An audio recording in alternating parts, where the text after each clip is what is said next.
What came of picking flowers? There was once a woman who had 3 daughters, whom she loved very much. One day the eldest was walking in a water meadow when she saw pink growing in the stream. She stooped to pick the flower, but her hand had scarcely touched it when she vanished altogether. The next morning the second sister went out into the meadow to see if she could find any traces of the lost girl, and as a branch of lovely roses lay trailing across her path, she bent down to move it away, and in doing so couldn't resist plucking one of the roses. In a moment she too had disappeared. Wondering what could have become of her 2 sisters, the youngest followed in their footsteps, and fell victim to a branch of delicious white jessamine. So the old woman was left without any daughters at all. She wept and wept and wept all day and all night, and went on weeping so long that her son, who had been a little boy when his sisters disappeared, grew up to be a tall youth. Then one night he asked his mother to tell him what was the matter. When he heard the whole story, he said, "Give me your blessing, mother, and I will go and search the world till I find them." So he set forth, and after he traveled several miles without any adventures, he came upon 3 big boys fighting in the road. He stopped and inquired what they were fighting about, and one of them answered, "My lord, our dear father has left us, when he died, a pair of boots, a key, and a cap. Whoever puts on the boots and wishes himself in a place will find himself there. The key will open every door in the world, and the cap on your head, and no one can see you. Now our dear eldest brother wants to have all 3 things for himself, and we wish to draw lots for them." "Oh, that is easily settled," said the youth. "I will throw a stone as far as I can, and the one who picks it up first shall have all 3. So he took a stone and flung it, and while all 3 brothers were running after it, he hastily drew on the boots and said, "Boots, take me to the place where I shall find my eldest sister."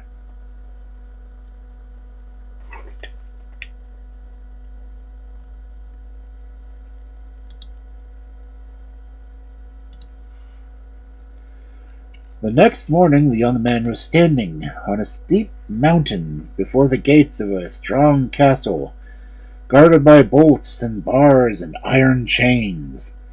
The key, which he had not forgotten to put in his pocket, opened the doors one by one, and he walked through a number of halls and corridors till he met a beautiful and richly dressed young lady who started back in surprise at the sight of him, and exclaimed, "Oh, sir, how did you—" The young man replied that he was her brother, and told her by what means he was able to pass through the doors. In return, she told him how happy she was, except for one thing, and that was her husband lay under a spell, and could never break it till there should be put to death a man who could not die. They talked together for a long time, and then the lady said that he had better leave her, as she expected her husband back. Like him, and he might not like him to be there. The young man assured her she need not be afraid, as he had with him a cap that would make him invisible.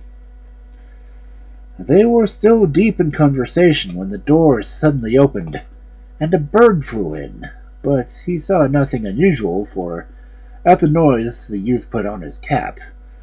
The lady jumped up and brought a large golden basin into which the bird flew, reappearing directly after as a handsome man. Turning to his wife, he cried, "I'm sure someone is in the room." She got frightened and declared that she was quite alone, but her husband persisted, and in the end she had to confess the truth.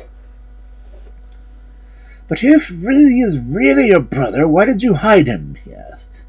"I believe you are telling me a lie, and if he comes back I shall kill him." At this, the youth took off his cap and came forward. Then the husband saw that he indeed was so like his wife that he doubted her word no longer, and embraced his new brother-in-law with delight. Drawing a feather from his bird's skin, he said, "If you are in danger, cry, 'Come help me, king of birds.' Everything will go well for you." The young man thanked him and went away, and after he left the castle, he told the Boots that they must take him to the place where his second sister was living.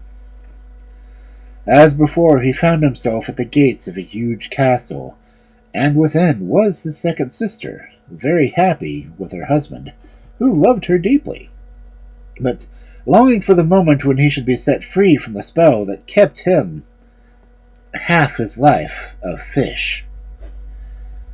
When he arrived and had been introduced by his wife to her brother, he welcomed him warmly and gave him a fish scale, saying that, "If you are ever in danger, call for me. Come and help me, king of the fishes, and everything will go well with you." The young man thanked him and took his leave, and when he was outside the gates he told the Boots to take him to the place where his youngest sister lived.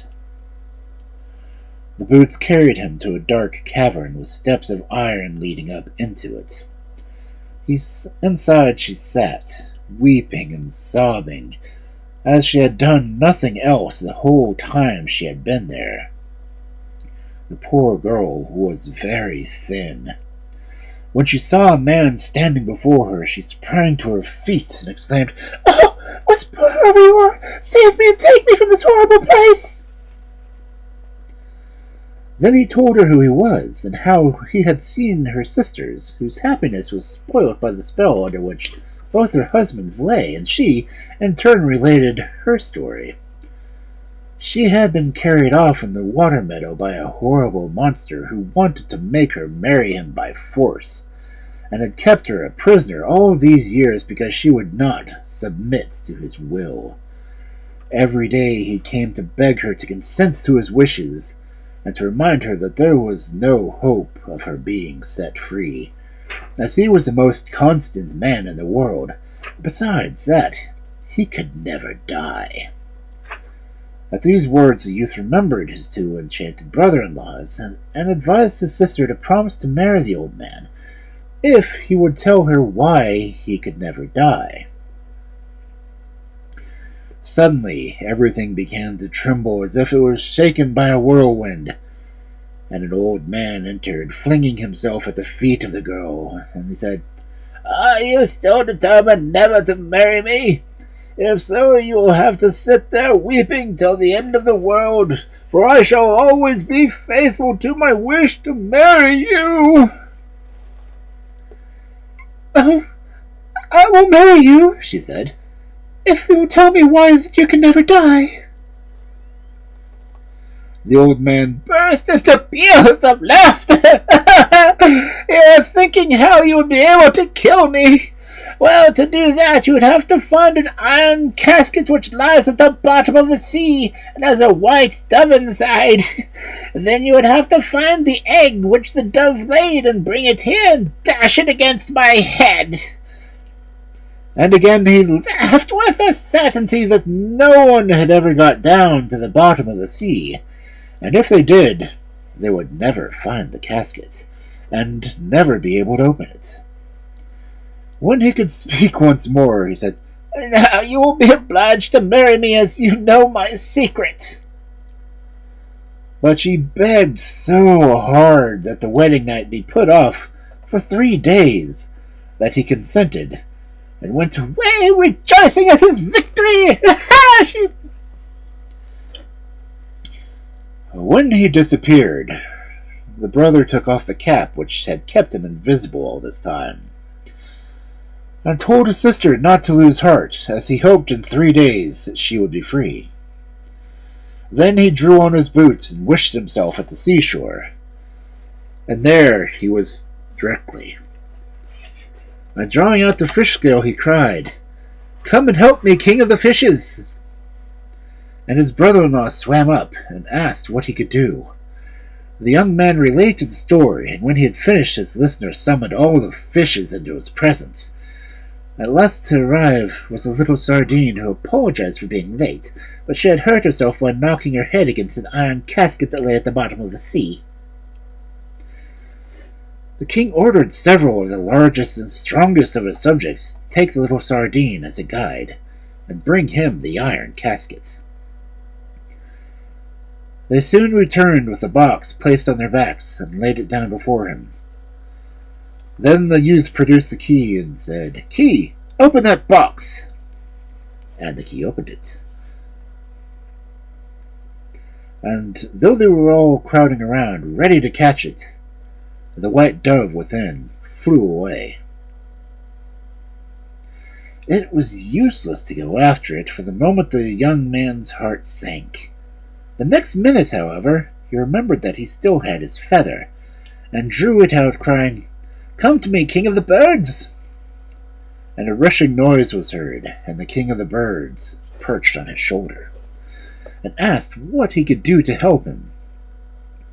His brother-in-law told him the whole story, and when he had finished, the King of the Birds commanded all his subjects to hasten to his presence. In an instant the air was dark with birds of all sizes, and the very last to come was the white dove, apologizing for being so late, saying that an old friend had arrived at his nest, and he had been obliged to give him some dinner. The King of the Birds ordered some of them to show the young man the white dove's nest, and when they reached it, there lay an egg, which was to break the spell and set them all free. When it was safely in his pocket, he told the boots to carry him straight to the cavern where his youngest sister sat waiting. Now, it was already far into the third day, which the old man had fixed for the wedding, and when the youth reached the cavern with his cap on his head, he found the monster there, urging the girl to keep her word and let the marriage take place at once. At a sign from her brother, she sat down, and invited the old monster to lay his head on her lap. Oh, he did so with the passed her the egg unseen. She took it and dashed it straight at the horrible head, and the monster started, and with a groan that people took for rumblings of an earthquake, he turned over and died.